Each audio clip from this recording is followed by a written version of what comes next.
안녕하세요. JJ 살롱입니다. 오늘은 특별히 담고 싶은 생각이 있는 날은 아닌데요.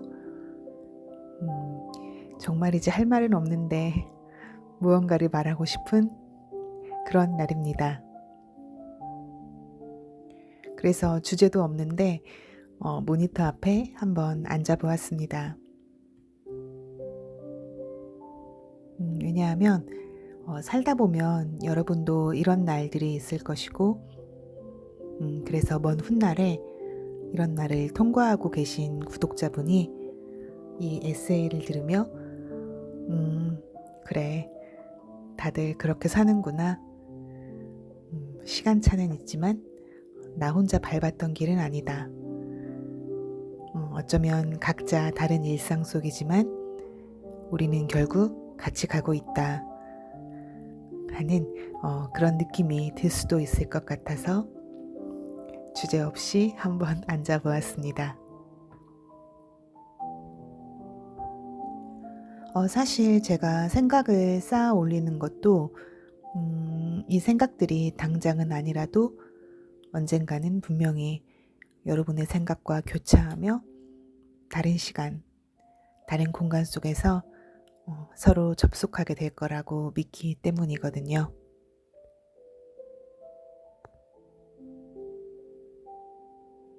저는 오늘 아침부터 계속 서성이었는데요. 어디를 서성였는지는 모르겠습니다.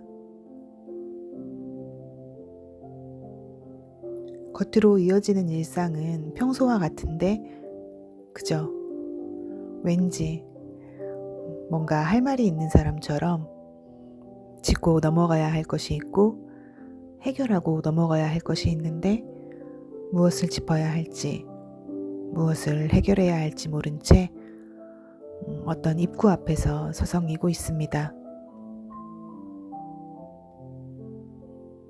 어쩌면 출구에서 나온 직후 어느 곳으로 발을 떼야 할지 몰라 서성이는지도 모르겠습니다.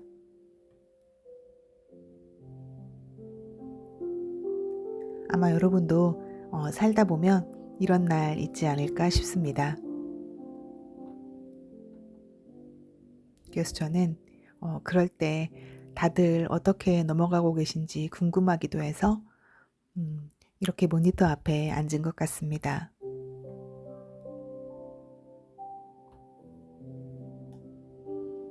제가 유튜브를 시작한 지 한 달 정도 되었는데요. 초반이라서 우왕좌왕하고 제목을 고쳤다가 썸네일을 고쳤다가 피아노 솔로라고 했다가 피아노 에세이라고 했다가 아마 몇 분 안 되는 구독자분들은 썸네일 또 바뀌었네. 이 사람 뭘 이렇게 하루에도 몇 번씩 고쳤다 말았다 하는가 할 수도 있겠고요. 아예 눈치도 못 채고 그냥 지나가셨을 수도 있을 것 같습니다. 그런데 저는 속으로 조회수 없어서 다행이야. 우왕좌왕하기 참 좋은 날들이야. 이렇게 생각하면서 마음껏 고쳤던 것 같습니다. 그리고 이제야 구조가 좀 잡힌 것 같아서 한숨 돌리고 나니까 좀 편안해지면서 앞으로는 이제 모양새를 잡기보다 문장의 기록도 생각 쌓기도 사물의 이름도 기록도 일정한 리듬으로 차분히 올려야겠다 생각을 했습니다. 그래서 요즘에 좀 여유도 생겨서 그동안 못했던 독서도 하고 있습니다. 어제는 정말 오래 썼던 그러니까 요즘 세상에 꼬박 6년을 넘게 썼던 스마트폰이 마침내 고장이 났습니다. 저는 그 스마트폰이 좋아서 1년에 한 번씩 수리를 맡기면서 고치고 또 고치면서 6년을 썼거든요. 그런데 어제 더 이상 수리가 안 된다는 통보를 받았습니다. 부품도 없을 뿐더러 부품값 하나에 55만 원이라고 이건 고치는 의미가 없다고. 그런데도 저는 미련을 못 버리고서 수리센터에서 수리기사 앞에서 안 일어나고서 한 1분 버텨보았습니다. 그래서 오늘 새로운 스마트폰을 쓰고 있는데요. 아직 적응이 안 되고 이전 스마트폰으로 돌아가고 싶은 마음만 드는 것을 보면 저는 진짜 한 놈만 패는 사람이 맞는 것 같습니다. 저는 정말 하나에 꽂히면 그것을 수직으로 깊게 파버리는 성격인데요. 물건도, 사람도, 음악도, 먹는 것도 거의 전 영역에서 그렇거든요.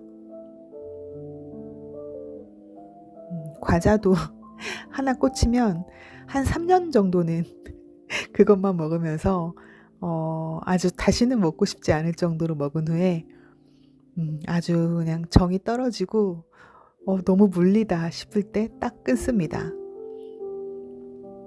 그래서 근래까지 크라운 캐러멜 메이플콘을 수년째 먹었는데요. 그러다 최근에 우연히 먹게 된 그 스타벅스 카라멜 팝콘이 있거든요. 그걸 먹은 뒤에 카라멜 메이플콘을 마침내 떠나보냈습니다. 그런데 요즘은 그 스타벅스 팝콘을 또 너무 심하게 먹고 있어서 걱정이 많습니다. 그러고 보니 캐러멜이라는 공통 분모가 있긴 한데요. 또 그러고 보니 집에서 먹는 커피 캡슐도 캐러멜 스무스이네요. 정말 지독한 일관성입니다. 아이스크림도 한번 꽂히면 단종될 때까지 먹거든요. 폴바셋 우유 아이스크림이 그렇게 단종이 되어버렸어요. 그래서 그건 이제 배송이 안 되고 매장에 가서만 먹을 수 있어서 요즘에 막 울면서 파리바게트 콘 아이스크림으로 바꿨거든요. 아마 집 앞 파리바게트 아이스크림 재고는 저 때문에 전부 소진되고 있는 것 같습니다.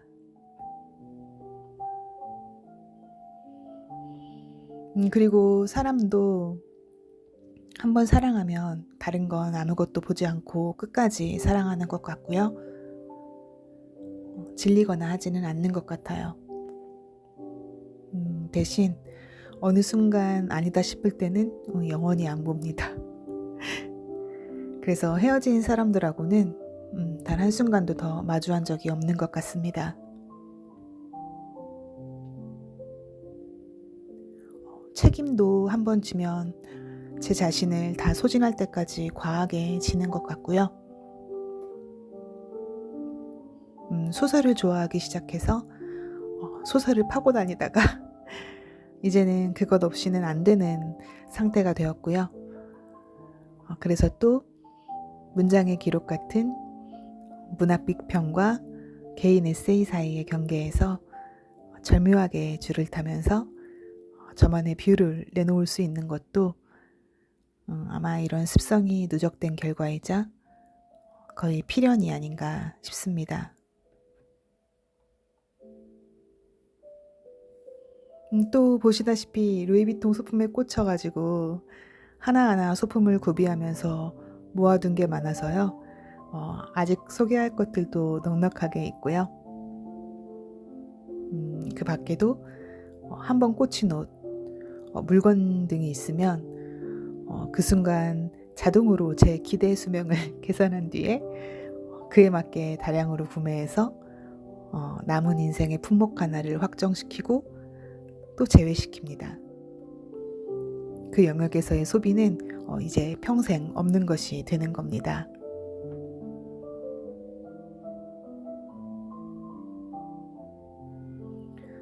그런데 오늘만큼은 제 그런 성향에 대해서 진지하게 생각해 보지 않을 수 없습니다.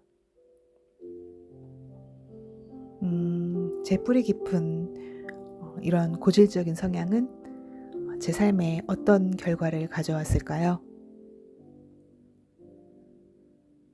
그리고 앞으로는 또 어떤 결과를 가져오게 될까요?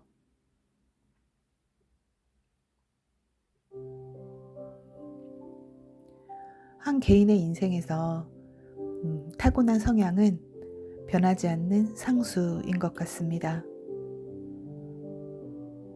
그런데 삶이라는 변수를 만났을 때 그 성향이 어떻게 작용하는가? 그것을 어떻게 다스리는가?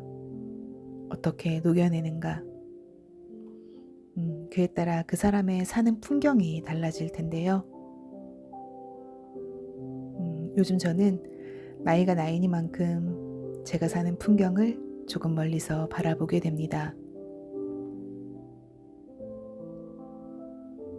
그리고 그것이 제가 원한 풍경이든 원치 않았던 풍경이든 그 원인은 모두 제게 있다는 것을 깨닫습니다.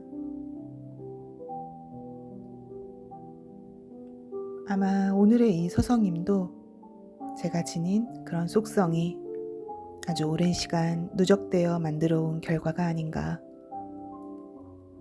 나는 결국 삶의 어느 지점에서 필연적으로 이렇게 입구인지 출구인지 모른 채 서성이도록 스스로의 길을 만들고 있었던 것은 아닌가 생각해 봅니다.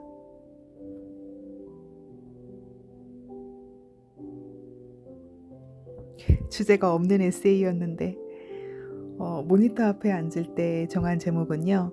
수다 타임이었는데 여기까지 쓰니 주제가 정해지네요.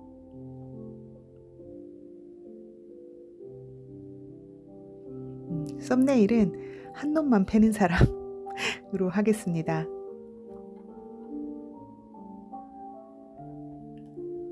또 뵙겠습니다. 오늘은 2026년 3월 27일 금요일이었습니다. 감사합니다.